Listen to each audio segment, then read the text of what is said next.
Narendra Kumar ration వ్యాపారం చేశాడంటే వాడు నమ్ముతాడా? ఉంటే ఎంక్వైరీ చేసుకోవచ్చు.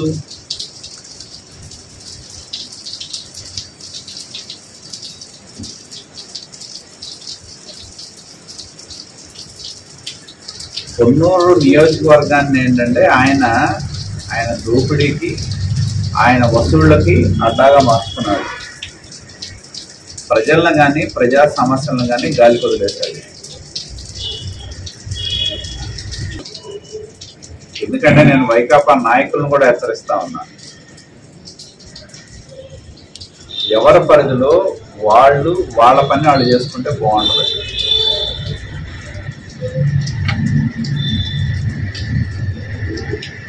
మీద పడితే మేము చేతులు కట్టుకొని కూర్చోవాలా? ఎలా కూర్చుంటారు?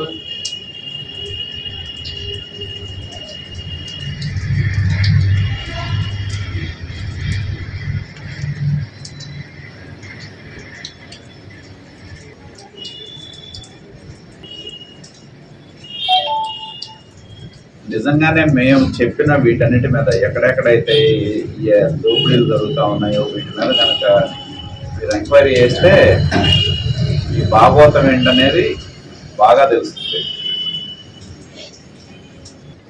కాబట్టి మేము ఒకటే హెచ్చరిస్తా ఉన్నాం, ఇటువంటి ఒక విష సంస్కృతికి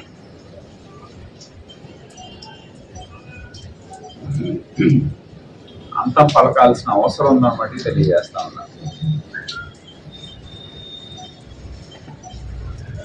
ఎప్పుడు నిర్ణయిస్తాడో చెప్తే మా ఆమద వస్తాడు. ఖచ్చితంగా ఏంటో ఇష్యూలు ఏంటో అవి ఏంటో అసలు మా వాడికి మంచి సమర్థత, చక్కగా మాట్లాడగలడు, చక్కగా వాదించగలడు, మంచి పట్టిమ ఉంది. ఆయన ఏదో డే టు టైం ఏదో సినిమాలో డైలాగు లాగా చెప్తే కదా.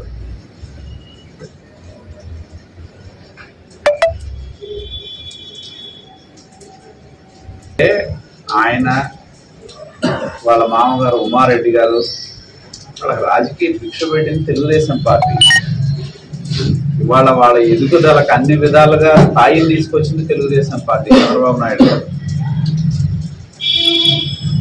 లేకపోతే ఈయన ఎక్కడ ఉండేవాడు, ఆయన ఎక్కడ ఉండేవాడు?